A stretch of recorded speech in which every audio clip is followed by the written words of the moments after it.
Alright, so the tiling project came to a halt because cutting the tiles with the wet tile saw with the diamond blade just became ridiculously slow. It's not cutting, the blade's not cutting. And I'm just a DIYer, I'm not an expert, so I don't have 100% experience with how long the blade should last. I purchased a brand new blade. I'm only 40% done with the shower. So I'm asking myself, how many blades do you have to go through a shower with? Or when you buy one blade, does it last for 5 showers and then it wears out? So it turns out that upon doing some research and going, the blade that I purchased was a rigid blade, and I'll show you the blade right now. Okay, here's the wet tile saw. It is a rigid wet tile saw, and although the blade is upside down, you can see right there that it's a rigid blade. Now here is the diamond grit that is the problem. And what rigid says to do is to take a paver, a paving stone or a paver stone, and run it back and forth, and it should bring this blade back to life. So I purchased 2 or 3 of these bricks. They're only 35 cents each. I bought this one here, and then I also purchased a couple other things because I wasn't sure how well they were going to work out. So I also bought a a sharpening stone. That was about $4.80. And I also bought a rubbing stone, which is about $8. Alright, so what I'm going to do is I'm going to try and use the cheapest method first, which is this 35 cents brick, and then see if that will cut. Before I do that, I'll show you how difficult it is to cut so you can get an idea. Alright, here's a piece of scrap tile. I'm just going to try to cut it.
Alright, so here's the cut that I just did, just to show you.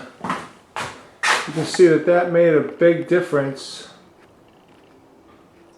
That's a nice cut.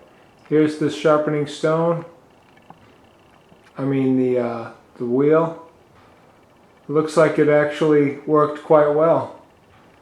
I was able to cut that piece a heck of a lot better just using that brick. So that's just going to be the way I'm going to do it.